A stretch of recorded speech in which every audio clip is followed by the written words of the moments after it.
I know some of you will suggest me that I should take therapy and I agree with them, but I can't afford therapy because I'm unemployed also. So as I said કે જે મનમાં આવે બધું ના કરવાનું હોય. I mean it. You just look at this view.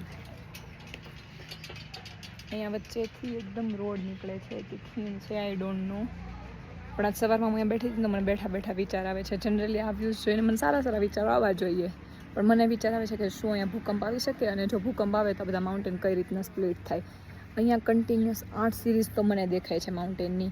તો મને ઇમેજિન થાય છે કે માઉન્ટેન સ્પ્લિટ કઈ રીતના થશે, ભૂકંપ આવશે ત્યારે કઈ રીતે અફરાતફરીમાં. I know some of you will suggest me that I should take therapy and I agree with them, but I can't afford therapy because I am unemployed also. So and બીજી વાત એ કે કાલે જેમ પડી ગયા હતા ને તો એ થોડુંક વાગી ગયું છે સારું એવું.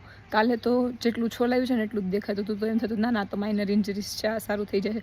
આજ સવાર ખબર પડે છે કે ક્યાં ક્યાં વાગ્યું છે, કેમ કે બધું દુખે છે. ગોઠણ દુખે છે કેમ કે બેન્ડ નથી થતો, સાથળવાળો ભાગ દુખે છે, અને ત્યાં બ્લેક થવા માંડ્યું છે, મૂંઢઘા વાગ્યો છે એકદમ. અને મારી ફ્રેન્ડ છે ને મારી ઉપર પડી ગઈ, તો એનો બધો વજન મારા પગ પર આવ્યો છે. કમર દુખે છે, હથેળી દુખે છે કેમ કે હથેળી વળતી નથી. તો મને કહ્યું આટલું બધું વાગ્યું છે તો મને સારા વિચાર કઈ રીતના આવી શકે. આવવા જોઈએ કેમ કે વ્યૂ સારો છે, બટ નહીં આવતા.